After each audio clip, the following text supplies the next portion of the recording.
On a foggy winter morning, a gentle soul meets a fragile spirit. In the hushed warmth of a sleepy cafe, a black barista named Isaiah spots a little girl sitting alone. She's small, frail, and forgotten by everyone around her. When he sees her struggling to eat, he steps in, offering a kindness that cost him his job. But outside, the girl's mother, Celeste, has been watching. And what she does next will change Isaiah's life forever. Before we dive into the story, I'd love to know where you're tuning in from. Let me know in the comments below. It was a Monday in December, the kind of day that felt old and tired before it had even begun. Bumblebee Cafe was swallowed by a thick fog, the windows weeping with condensation. The street beyond had vanished into a gray, silent wall of mist. Inside, the cafe was quiet. A slow, mournful jazz tune played from a ceiling speaker, its trumpet solo barely audible over the soft hiss of the espresso machine. Isaiah moved with a weariness that went deeper than just a late night. He wiped the same table twice, then shifted the sugar holder a hair to the left, a mindless ritual. His eyes, usually bright with a quiet kindness, were dull, shadowed by the memory of a long night. Not just last night, but a lifetime of them. A lifetime without his parents, who had left when he was 13 after a fight, after a diagnosis too heavy to bear. They'd walked away, leaving him and his little sister Leah to be raised by their aging grandparents.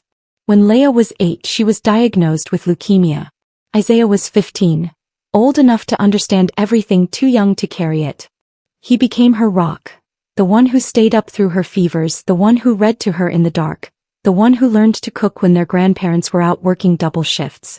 Standing there in the cafe with the ghost of sleep tugging at his bones and the weight of that past pressing down on him, he could still hear her voice sometimes.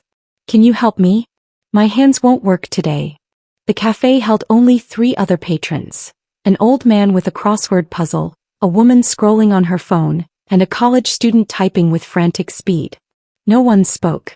The silence was broken only by the soft creak of the cafe door. Cold air rushed in, carrying the faint, sharp scent of antiseptic, a smell that spoke of hospitals. A little girl stepped inside. She wasn't just small, she was fragile, as if a strong breeze might make her disappear. A worn pink knit hat sat on her head, and from beneath it uneven tufts of hair peeked out. She clutched a stuffed bear so old its name, Faith, was barely visible on its worn belly. Her coat was too large, too thin, and bandages wrapped around her wrists. A bruise-like foremark showed through the gauze. She walked to the darkest corner of the cafe, a table half hidden in shadow, and climbed into the seat, her bear propped up beside her like an equal. Isaiah stopped wiping. Something about her posture, the way her shoulders curled inward as she reached for a small lunch bag, made the air catch in his lungs. She pulled out a container of porridge, unsnapped the lid, and picked up a tiny spoon with trembling fingers. Her hand shook. The spoon clattered to the table. Nobody moved. The woman with the phone shifted tables. The old man looked away. The college student turned up their music. Another barista peeked out from the back, then quickly vanished. Isaiah's chest tightened. The spoon, the girl's eyes, the oversized coat, it all came rushing back to him.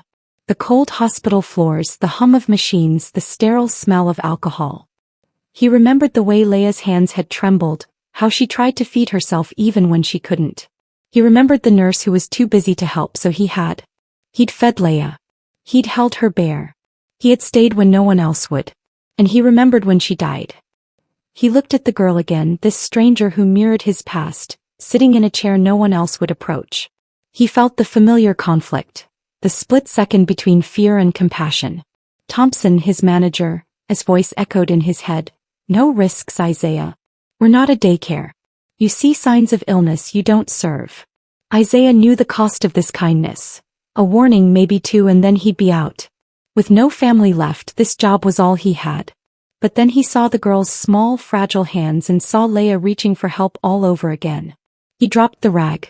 His steps were heavy but determined. He crouched down beside her, not looming, not intruding. "Do you need some help with that?" he asked, his voice soft, not pitying, just present. The girl blinked, surprised he had spoken at all. "Aren't you scared?" she whispered, her voice dry and raspy. Isaiah met her gaze.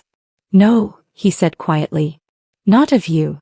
Isaiah picked up a brightly colored child's chair and folded his long frame into it, his knees awkwardly scraping the floor. He knew better than to draw attention to her fragility. He picked up the spoon, dipped it into the porridge and cooled it with a soft breath. The steam curled away, disappearing into the cold corner of the cafe. The girl watched him with guarded eyes. She didn't lean in, didn't ask. He just waited. He raised the spoon to her lips. She hesitated, then opened her mouth. She took a slow chew, her eyes never leaving his. When she finally swallowed, she looked down at her lap as if ashamed. Isaiah didn't rush. He scooped another spoonful, cooled it and waited. This time she met the spoon halfway. "Thank you," she murmured, a barely there whisper. He pulled a small packet of tissues from his apron pocket, dabbing gently at the corner of her mouth. She flinched, then relaxed. He smiled with his eyes. Halfway through the meal she spoke again. "Faith is hungry too," she said, cradling the bear. "She hasn't eaten since yesterday." Isaiah looked at the old stuffed animal and nodded, serious as a judge. "Well, that's no good. VIP guests should never go hungry." He scooped up another spoonful, pretended to feed the bear, and Maya let out a quiet giggle. It was a small gasp of a sound, as if she'd forgotten what laughter felt like. Her smile was crooked, hesitant, but it was there. Outside the cafe window Celeste stood, her phone pressed to her ear, the call long since disconnected. She was frozen, her breath fogging the glass, her eyes fixed on this stranger hunched over her daughter. Celeste had cancelled a meeting to be here, but she couldn't bring herself to go inside.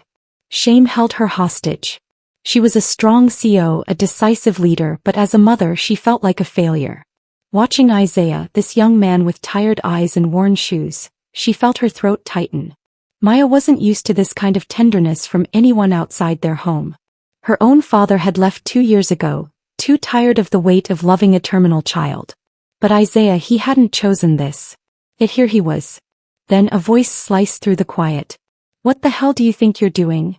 Thompson, the manager, stood by the counter, jaw clenched.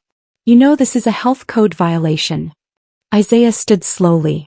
"She's not a customer," he replied evenly. "She's a child. Sick. She's hungry."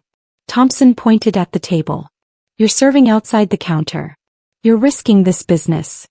"I'm helping someone who needed help," Isaiah insisted. "You're risking lawsuits. Do you think a bear makes that okay? Do you think good intentions cover liability?" Outside, Celeste's body went rigid. She pushed the door open just as Thompson's voice reached a breaking point. "I should fire you right now." Isaiah calmly took off his apron and folded it. He turned to Maya, who was wide-eyed and pale. "Are you leaving?" she whispered. Isaiah crouched down again. "I might not be here tomorrow," he said softly, "but I want you to remember something. There will always be people who care about you, even if they're not the ones you expect." Maya nodded, clutching her bear. Isaiah stood and turned to leave. He saw Celeste in his path. "Can you wait a moment?" she asked. "I'm Maya's mother. And I want to thank you." He was surprised. "I only did what felt right." Celeste nodded. Not everyone would have. Behind them, Maya ran to her mother, grabbing her coat. "Mom," she whispered. "He's really nice." Celeste pulled a business card from her bag. "If you ever need anything," she said, handing it to him. As he turned to go, Celeste looked over his shoulder at Thompson, her expression no longer soft. In her silence, something powerful was beginning to form. The days after Isaiah lost his job were long and quiet. Finding work was harder than he'd expected. Every resume wanted a clean record, not a story like his. He stretched his last paycheck as far as it would go, but the numbers in his bank account whispered warnings he couldn't ignore. Still, he held on to one thing, a promise no one had asked him to make. Every Saturday morning he walked 20 blocks to the children's hospital and volunteered. He read stories, wiped up spilled juice and fixed Lego castles. He was just there, and sometimes that was enough. It was the second Saturday after he was fired when it happened. He was stacking board games when a small voice called his name. "Isaiah." He turned, his heart leaping. Maya stood at the end of the hallway, wearing a pale blue hospital gown, her 4-pole clicking softly beside her. Her face was thinner, but her smile lit the entire corridor. He dropped to one knee. "I missed you," she said, her voice scratchy. "I missed you too," he replied. "How are you feeling?" "Okay, I guess. But no one sits next to me at school anymore. They say I look scary without hair." Isaiah's throat tightened. He gently placed a hand over hers. They just don't understand yet, he said. But one day they will. That night, alone in his dim apartment, the only light came from his charging phone. Pray. The number was unfamiliar. He almost didn't answer. Hello, he said cautiously. Is this Isaiah? A woman's voice asked. I'm calling on behalf of someone who has a proposal for you. She'd like to meet at a place you'll recognize. Isaiah's brows knit together. Bumblebee Cafe. Tomorrow morning. The line went dead. The next day he arrived not knowing what to expect. He stopped cold. The name on the building had changed. Where Bumblebee Cafe had once been, a new hand-painted sign now hung in soft cream and teal. The Faith Table. He pushed the door open. The familiar bell jingled, but the cafe was transformed. The lights were softer, the walls repainted. Cold chairs had been replaced with cozy ones. The corner where Maya had sat alone was now a space filled with children's drawings and quotes like, "Brave is quiet," and "Sometimes love looks like soup." Then Celeste stepped forward. No business suit, no phone. She wore a soft sweater and jeans. For the first time her face was open. "I bought the cafe," she said. "I bought it last week and renamed it. For Maya and for you and for all the people who need a place where they're not afraid to sit." Isaiah looked around, seeing everything with fresh eyes. "But why me?" Celeste took a step closer. "Because the day you knelt beside my daughter, you reminded me of the person I used to believe I could be. You gave her dignity and safety. You saw her when everyone else looked away. I want you to be the manager. If you're willing." He opened his mouth, then closed it. His hands trembled. Then running feet echoed from the back room. Maya burst into the cafe, her arms swinging wildly. "You're back," she cried, running straight into Isaiah's legs. "I knew you'd come back."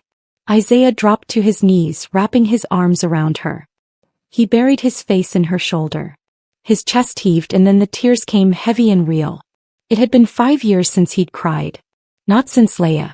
Not since he said goodbye to the last person he thought he could protect. Celeste knelt beside them. "She talks about you every day," she whispered. "You're the first friend she's ever had." Isaiah nodded, still clutching Maya close. "Then I'm not going anywhere." The Faith Table became more than a cafe. It was a refuge. The walls, once dull beige, now bloomed with color.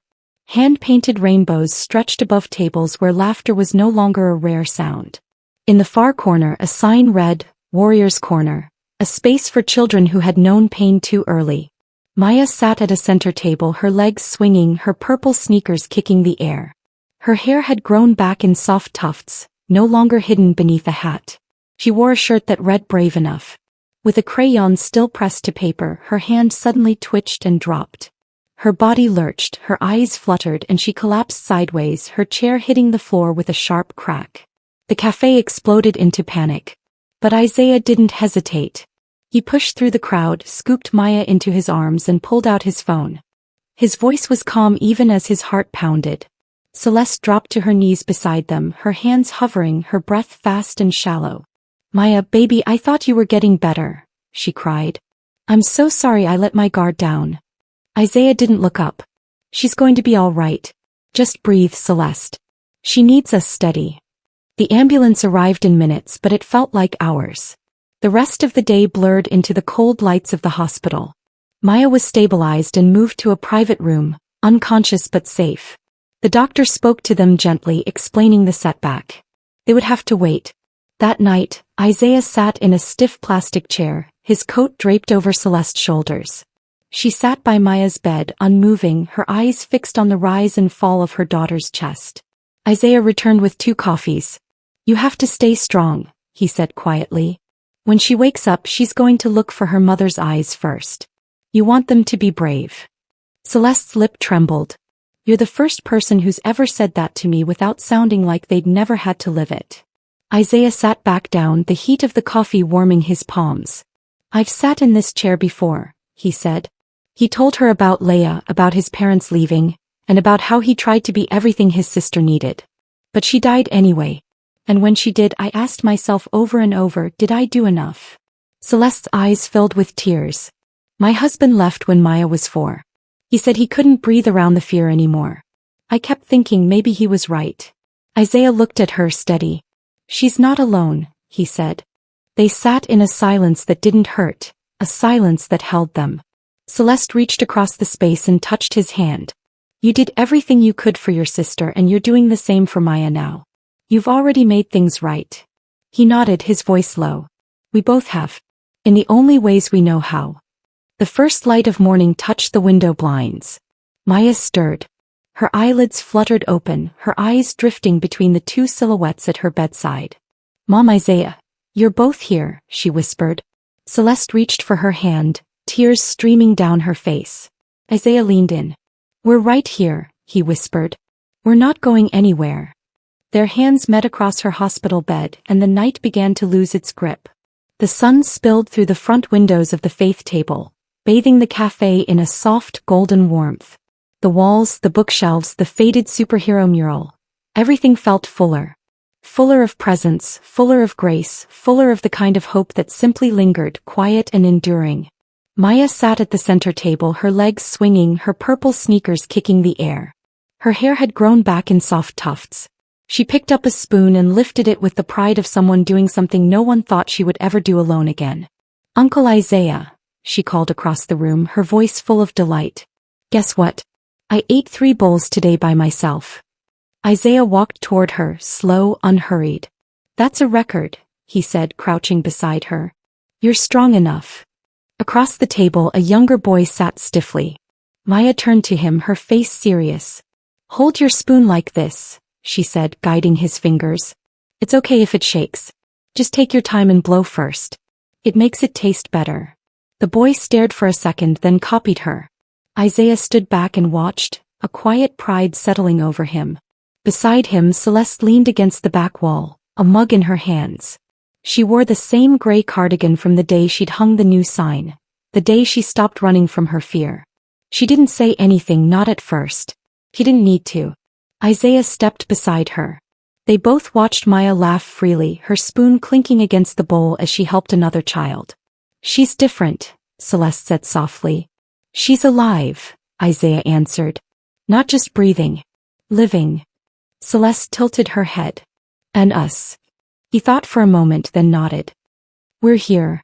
They stood in a silence that filled the space like the final notes of a good song. Maya turned toward them, her eyes bright, her cheeks flushed with joy. Mom, Isaiah, come see. He's doing it. They walked to her together. There are tables in this world that never stay empty, not because of how they're built, but because of what they're built for. This one held crayon drawings, spilled soup, teardrops, and hands that reached across pain. It held fear and grief and healing. And now it held joy. The kind of joy that grows roots. Isaiah looked at Maya, the child he once fed spoon by spoon, now feeding others with her voice, her laughter, her strength. He looked at Celeste. She looked at him. And in that silent glance, they both understood they had built this, not with money or strategy, but with presence, with tenderness, with pain that had been turned into love. There are tables that never stay empty because human kindness, when planted right, never runs dry. And hope always finds its way back to the light. If this story resonated with you, please hit the like and subscribe buttons. Don't forget to turn on the notification bell to fill your day with more stories of profound lessons and heartfelt empathy.